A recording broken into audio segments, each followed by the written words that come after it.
Well, one thing I wanted to talk a little bit about that was at least a headline news story. It seemed on the progressive left, and that was 3 different news outlets, or podcast shows that I click through often, all kind of raising the same question: is Trump dying? This was a segment from the Majority Report. Here was another segment from Secular Talk, same headline: is Trump dying? And here was another headline from the I've Had It podcast: is Trump dying? So clearly across the board, everybody is concerned. I don't know if you could say concerned is the right word. Hopeful would probably be the right word for everyone. Anyway, everybody is thinking, hoping, praying that maybe Donald Trump might not make it through his entire time in office. Now, I've kind of gone the gamut, kind of gotten a pulse on everyone. Crystal Ball was kind of, a little skittish on saying Donald Trump was going to come out here and die. She was like, listen, as much as we'd all like to have him pass away, I think the fact that he's, very wealthy, he's the president of the United States, he's going to have round-the-clock medical care. These evil bastards always seem to live forever. She wasn't so sure. Kyle, marginally hopeful, but it was these two that I think were really ready to say, you know what? It's Mr. Kankles McTaco Tits. Your time has come. Ooh, we should take a look at that, Zach. Before we do, though, I'd love to throw up this image just so people can see what started some of this recent speculation. It's this photo of Trump's hand just caked in terrible makeup. I mean, whoever did that didn't even attempt to really blend it in at all into his actual skin. It's crazy that whoever was participating in that cover up was so incompetent. It's it almost feels like Trump himself did it. He just took some powder and smeared it all over himself or something. But obviously that just made the speculation worse about whatever sort of vein issue. I forget what it's technically called, but he was officially diagnosed with it a month or 2 ago. If you remember, it was some cardiovascular vein sort of thing. It's apparently something that is common among people of Donald Trump's advanced age. So I don't want to get too carried away here. I mean, if you look at old people's skin for long enough, not that I recommend doing that, you will start to notice that it doesn't look quite as youthful and healthy. And, the blue veins, specifically in white people, are going crazy. Varicose veins. Yeah, all that kind of shit, right? So, you could see why someone who's conscious about their image, who's at that age, would slap some makeup on there if he had some veins or some bruising. I think the official excuse was oh, it's because he shakes people's hands so much. He's out there shaking hands all day. That's some North Korea shit. That's some Kim Jong-un, he's out here, he's just working so hard, he's so diligent, and he's shaking so many hands of the good people of the Korean nation that unfortunately it's just a hazard of the job. He's willing to soldier on for you.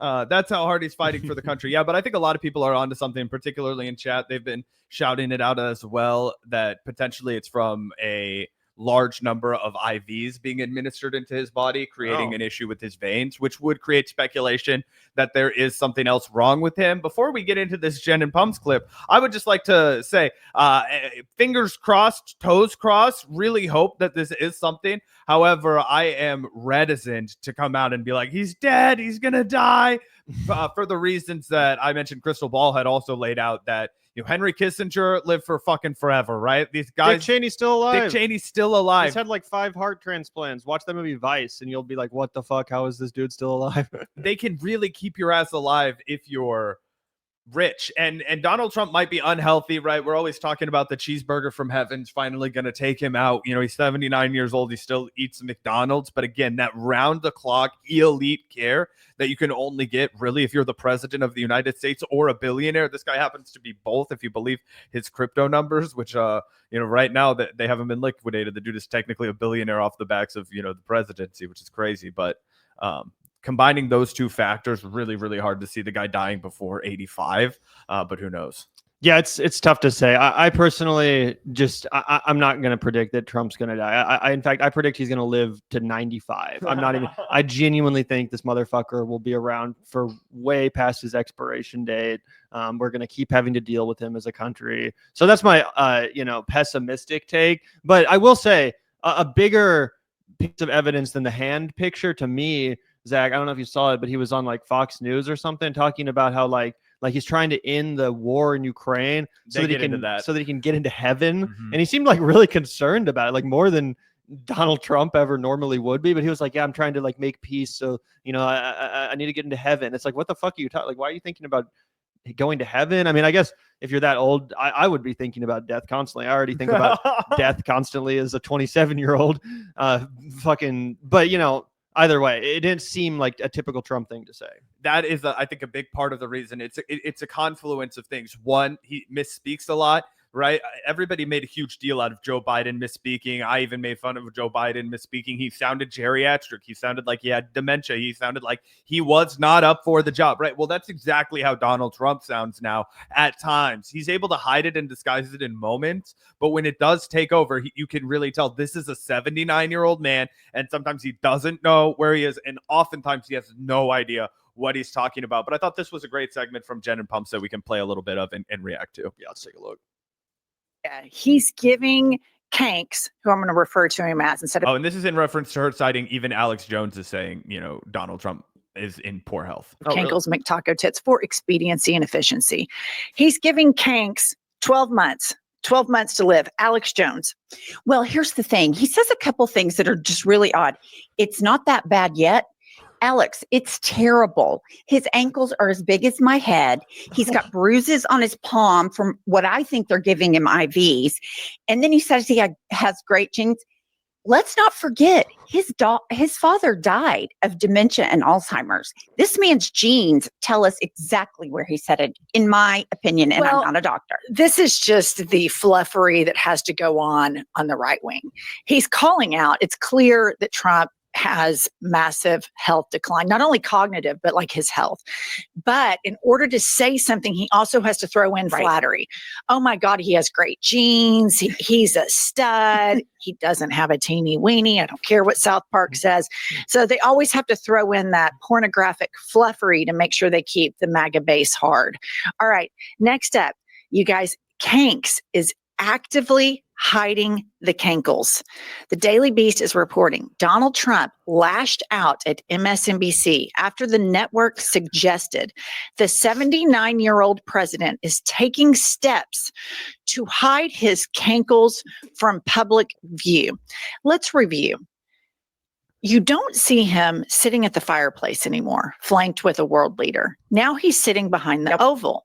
When Zelensky came, he would normally have had Zelensky in the chair like he did when they bullied him.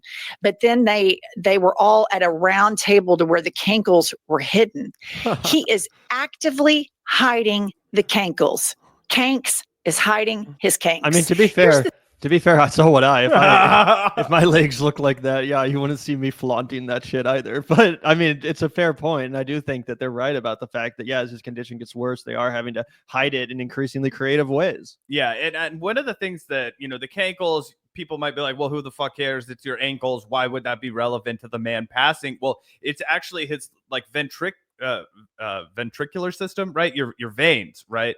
And when they swell and when your veins collapse and when they can't pump blood through your body as efficiently, that leads to heart problems. Again, this is a man who's massively overweight at 79 years old. He's 6'3", 6'4". Tall people live less long typically than short people, right? The taller you are, the less likely you are to outlive somebody who is 5'7". If you're 6'7", you're going to have a way shorter lifespan traditionally, right? So that's just something that works against him. That was something that Kyle Kalinske was talking about. He was like, I think he's the same height as I am. Wait, Trump, yeah. And I forget Kyle's that tall. Yeah, I think Kyle said he's 6'2", and he thinks that Trump is 6'3" or 6'4" because they ran into each other one time. Anyway, that's him and Trump. Yeah, which was interesting aside. Apparently, Kyle, when he was 12 years old, he was playing golf at some fancy place, which I think is a story he's talked about before in the past. Yeah. But I thought you meant as a grown adult. Oh, I was like, what? No, he had his own Home Alone 2 story as a kid, bumping into Trump randomly. What a wild life it's like if you grow up in New York City or the tri-state area. But anyway, long story short, guys, is that things like gout, where your feet swell, you have problems where your blood can't pump effectively, that could lead to a heart attack. And if Donald Trump had a massive heart attack, it would be extremely difficult for his body to recover from it because of how poorly he takes care of it. Oh God. I mean, yeah, a massive heart attack is extremely hard for anyone to recover from, right. Even a healthy person. A lot of times people they'll be like runners. They don't, eat a lot of, or eat sugar, or they're gluten-free. Like they do everything right, but they still die of a heart attack if it's in their genes or something. Like that is something that can just straight up fucking kill you, no matter who you are, no matter how healthy you are. So yeah, if it hit Trump, yeah, he'd be so fucked. That would be hilarious. Thing. I agree with you 100%. But the fact that I absolutely positively know it's true is because he's going bananas about it. And when something triggers him and he gets defensive, that's when he goes bananas. Yeah. And I think, his health decline, when you combine it with, he has these moments where he's like, I'm trying to get into heaven. People say I'm not doing well. Well, who are these people? The doctors. Right. The doctors are probably saying, look, we're trying to give you blood thinners. I don't know. I'm not a physician, but we're trying to treat this. All the blood's still down in the cankles. And then he gets online. He gets online chronically. He's chronically online. So he sees all of the memes. And then there's a new one out where they show Gavin Newsom's very slim, very hot, very sculpted ankles juxtaposed to Kanks's cankles. And that stuff just sends him into orbit because he cannot be exposed. If you just scratch the slightest bit of a narcissist surface underneath, and especially with Kanks, it's just this boiling, festering, evil insecurity that just comes lashing out. So the fact that he's going after MSNBC after they did a story on him intentionally hiding the cankles, it's true. Okay. And then that's just the physical decline, you guys. Now I want to segue over to the mental decline. Here's Kanks talking to a radio show host. And this is yesterday about his plans for yesterday evening. Play the audio. I'm going to be going out tonight. I'm going to keep it a secret, but I'm going to go. You're the only one that knows. You and your lots of listeners. You have a great show. You have a very successful show, by the way, in case you haven't heard that. But I'm going to be going out tonight, I think, with the... I think it's his real voice. No, I'm talking about the picture. Oh, yeah, that looks like an AI Trump. I was like, what the fuck? That's so hideous. With the police, with the military, of course. So we're going to do a job. The National Guard is great. They've done a fantastic job. Okay. Here's the sitting convicted felon, Kankles McTaco Tits. So they go on and make the case for the rest of the episode. It's about a half hour long. We can keep listening to it if you want to. But moral of the story is the dude's forgetting a bunch of shit. He is trailing off in conversations. He's basically guilty of doing every single thing that he was relentlessly critical of Joe Biden for. Hypocrisy doesn't burn the guy. But when you combine that with the massive cankles, the marks on his hands, the fact that he's going ballistic in the media whenever anybody challenges him on it. Do you think it is just vanity, the fact that he is so uncomfortable with how his hands look? Or do you think they're flying close to the sun? I'm going to get into heaven, all these things. He's really worried about death. I mean, I think that, yeah, if you're that old and you're that unhealthy, then yeah, how can you not be at least thinking about it? And yeah, I mean, at that point, the Grim Reaper is right around the corner. Let's be honest. No matter who you are, even if you have a heart of fucking gold, even if you're not Donald Trump, even if you live a healthier life, then yeah, like it's got to be weighing on you a little bit. And also, I mean, if you just look at life expectancy, yeah, I mean, it's around the time that most people start to die. So it's kind of hard to be like, no, he's not going to die when obviously he is. But I also still predict that he'll probably live another 10 years because that's how it tends to work with these evil fucking pieces of shit. But yeah, I mean, I think it's going to really create fertile ground, Zach, for, other opponents of his to start taking real shots at his cognitive decline. Not only Democrats, but also potential Republican challengers. And speaking of Democrat challengers, Zach, they brought up Gavin Newsom. Let's take a look at some of the latest volleys of tweets from Newsom, who's been going pretty hard. Trump finally, actually responded to some of these attacks from Newsom on Fox News. So let's take a look at that, and then we'll take a look at some of what Newsom said in response on Twitter. The governor's incompetent. Gavin, I know Gavin very well. He's an incompetent guy with a good line of bullshit, and he doesn't get the job done. So yeah, Trump's surprisingly going. I'm sorry if you guys couldn't hear that. I know it was really, low on the audio, but he basically said, Gavin Newsom, I've known him for a long time. He's an incompetent guy with a good line of bullshit. Yeah, he doesn't know how to get the job done. He's an incompetent guy. Good line of bullshit. I was kind of surprised that, Trump didn't go a little bit harder. Maybe he just didn't want to seem triggered, like, oh, I don't even give a shit about this Gavin Newsom thing. He's just an incompetent guy with a good line of bullshit or whatever. But I was expecting a little bit more energy from Trump, something that Gavin Newsom himself picked up upon. And he said such low energy, sad. And it is kind of low energy. Like, come on, Trump. You don't have a better nickname for Gavin Newsom? You're not even going to go with the gruesome Newsom or the greasy Gavin? Like, you're not going to pick anything? This is just this weird, like, it is low energy. He's an incompetent guy with a good line of bullshit. He doesn't get the job done. Like, where's that classic Trump aggression? Where's that classic Trump flair when dealing with and dispatching an enemy? Oh, yeah. I think he doesn't want it to continue to spiral and unravel. I think he wants to try and be able to flick it away like a flea, because if he responds to it like it's a legitimate attack, then there is going to be a back and forth. And honestly, that's what Gavin Newsom is counting on. So to be honest, if I'm being totally analytical here, I think it actually might be the smartest move, the savviest move for Donald Trump to not give like a full-throated response back to him, because I don't think Donald Trump in 2025 is capable of going to the mats and taking somebody out like he was 10 years ago when he first burst onto the scene. And the one good news that I think we can both take away is, even if he is going to live for another 10 years, I think he is far more vulnerable, something you kind of alluded to in your setup to this.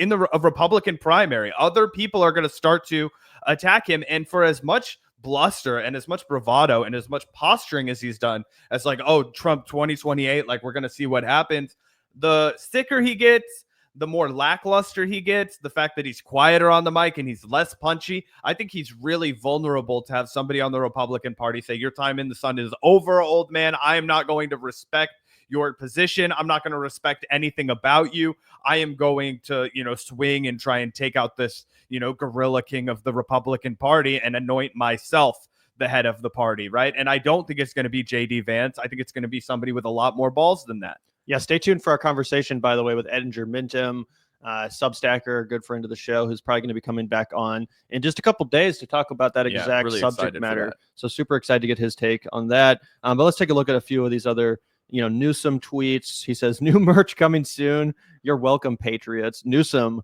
was right about everything.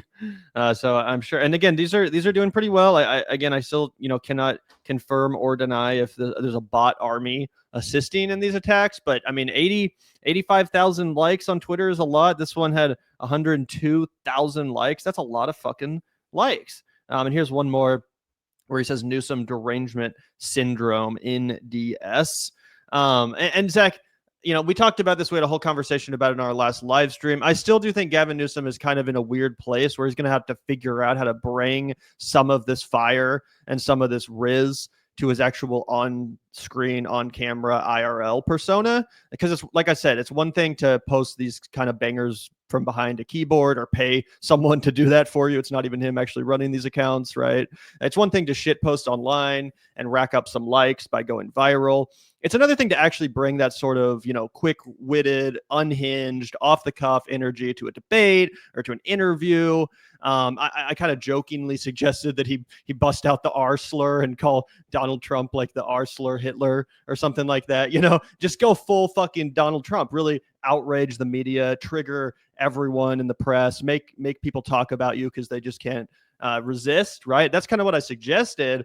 But I actually was just thinking about it. And maybe this whole Cankles thing, this whole, Donald Trump is about to die because he's so fucking old and decrepit thing, maybe that's actually a better angle for Newsom, because it's not as offensive as saying the R slur or something like that. It wouldn't piss off the disabled community as much. But it still would be kind of edgy to bring up Trump's ailing health, his Cankles, McTaco tits, and all that kind of stuff. It could really get under his skin and be a more of a low blow, but still in a way that would preserve his reputation. Yeah, I mean, I think that would be sound strategy. I think my take on Gavin Newsom is that it's going to be really hard for him to pull that off. I think that because of the fact that he isn't very charismatic on camera, I think the fact that he comes across as very coached, it makes it better when somebody who is his PR person can actually just go out there and handle the job for him, right? Like, I think that when it comes down to him being like, oh, get in front of a camera and make fun of Donald Trump for being old, being close to death, I just can't imagine a moment where Gavin Newsom comes out and shines like that. I think that his inauthenticity,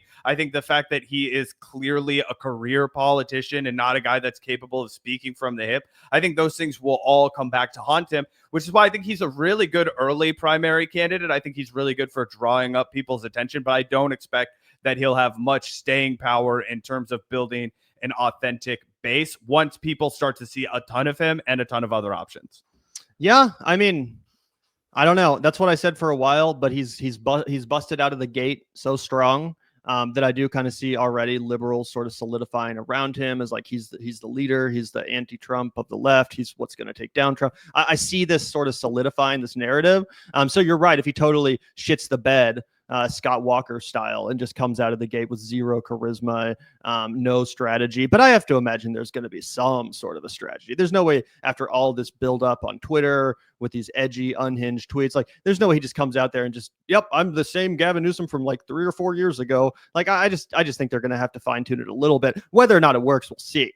But I wouldn't underestimate Gavin Newsom. Yeah, I mean, you're right. I think that the like diehard libs will love him, but I think it's going to be one of those instances where they have a really hard time selling him to people in the South, where they have a really hard time selling him to people in Iowa, where this is a guy that works in the lab for the Democratic Party because he's handsome, but as soon as you have to start shaking hands, as soon as you see him on the debate stage, I mean, he's never competed outside of cushy California, which is basically 100% manicured to elevate a politician like him. He was the mayor of San Francisco. He, became governor of California and has been a really mixed bag from just people. Like Reagan. Yeah, I mean, it's true, right? But Ronald Reagan, I think, was a far better, charismatic speaker. And then the fact that he was a stage actor and a film actor for a long time before that. A shitty one. But a shitty one, but at least he knew how to read his lines. That was all he was asked to do, right? And I think that the people who were feeding Reagan lines were at least feeding him winning material to destroy the country. But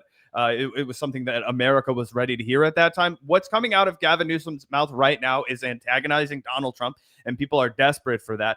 But what is going to come out of Gavin Newsom's mouth after that? Like 18 months from now, when the heat is on and people are really starting to think about who's going to be the primary nominee, is what's he going to be talking about? And are people going to be able to redirect the conversation back to, here's how you mishandled the fire situation, here's how you mishandled the homeless situation, here's how you mishandled the crime situation, here's how you mismanaged the budget of California, the rent prices are too high in your state. All these problems are going to get thrown back in his face, and right now he's not having to answer for any of them. He just gets to tweet from somebody who's not even him. So I think that it is possible that one of those cards from the House could be pulled out and then it all topples down. For sure. I certainly hope you're right. I don't want Gavin Newsom to win the primary, but I also still remember clear as day in 2020 whenever everyone said, oh, Joe Biden's candidacy is a house of cards. And as soon as people start to remember the drug bill and the Anita whatever and like all that shit he did in the past, like it's all going to crumble. It never did. He won the primary because liberals love to fall in line behind whoever like MSNBC tells them to at the end of the day, or who Obama endorses. And Obama didn't even fucking endorse Joe Biden. Yeah, not until late. Yeah, not until the very fucking yeah. end. I hear you. My gut reaction is to be like, people had a real craving to go back to the Obama years after Donald Trump and the fucking panic of the pandemic. But I mean, they'd already started to rally around him before the pandemic, so I guess you can't even blame that. But I do think it was a nostalgia for the Obama years and how Joe Biden had effectively tethered himself to Obama's legacy, and Obama's legacy was dog shit in 2015, but it had come right back around in 2020. Yep. So who knows? It's all just speculation on my end, but I would say that would be like the counterbalance. I really hope you're right, bro. Yeah. I hope he flops Scott Walker style. That would be hilarious. Because as we've talked about, there's even other Democrats in a similar lane to Newsom, like John Ossoff or Beto O'Rourke, that honestly are more compelling figures, in my opinion. Even Andy Bashir, you know what I'm saying? So I think he's the worst of the worst as far as this style of corporate Democrat. But unlike Ossoff, unlike Bashir, unlike whoever else I just mentioned, none of those guys are doing anything on Twitter or seemingly at all. They're just like, I'm going to keep going about business as usual. It's like Gavin Newsom is already basically campaigning for president. He is the first out of the gate. He's like, yep, I'm doing this. I'm running. Pay attention to me. Me. And I think that will work in some sense, just as far as the name recognition goes and people kind of solidifying this narrative around him that he's the leading the anti-Trump left and all this kind of stuff. So we'll see. I hope some of these other guys get out there and plant their own flag. Yeah. Jon Stewart. Come on. I hear you. And I wish that what I'd been seeing from a guy like Beto O'Rourke is what I was seeing from more candidates with a progressive bent. Right. And people will get mad. They'll be like, there are no candidates with a progressive bend. That's why everything's bullshit. And it's like, all right, well, I'm trying to look at the people who at least have some sort of a progressive bend that might get into the race. Like, I think that we're at least 12 months out from any kind of legitimate announcement. but I would like to see AOC embrace the mantle if she's going to be a considered candidate, right? If she's going to run in the primary, she needs to start doing what Gavin Newsom is doing and being like, hey, Donald Trump, I'm talking about you. Pick on me because I'll fucking fight right back at you. Oh, you want to throw shade around? You want to antagonize people? Fucking pick on me because I'm ready to fight with you. Oh, you want to bring this shit to the Bronx? Come to your own city. Oh, are you afraid of New York? Let's go spot for spot. I'll host a rally. You host a rally. We'll see who shows up to more. Like, you know what I mean? Let's get under his skin. Talk about how he's irrelevant. Talk about how New York's not his city anymore. Talk about how New York belongs to you. You know, get a fucking 10,000 people outside a Trump Tower to picket him and tell him he's an old crusty loser that's going to die soon. Like, get people together who are pissed off. I mean, I just saw Zoran today did a really cool thing. He did a scavenger hunt all around New York City. It was awesome. They said right outside of the 17th and Union Square subway stop, there was over 1,000 people participating. 1,000 people on their Sunday decided, you know what? I want to do something with the mayor. I want to go on a mayoral candidate's scavenger hunt, right? He's going to clean up. He's going to clean everybody's clock, guys. So we need somebody who is willing to get in the race, reflect Zoran's values, pick up on that Mamdani momentum. And, you know, we can't just let Gavin Newsom be the only game in town because that's why he's doing so well, in my view, because Gavin's right. He got out of the gate early. He established himself as the fucking guy. And until somebody says, get out of my lane, dude, you fucking loser, Rodney and Mr. Chan.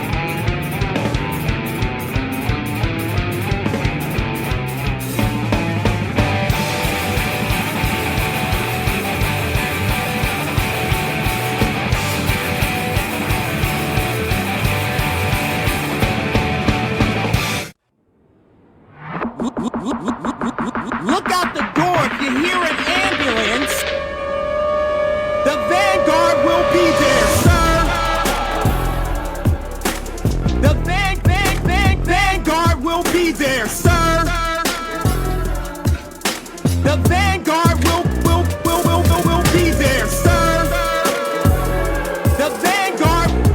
The Vanguard will be there. Be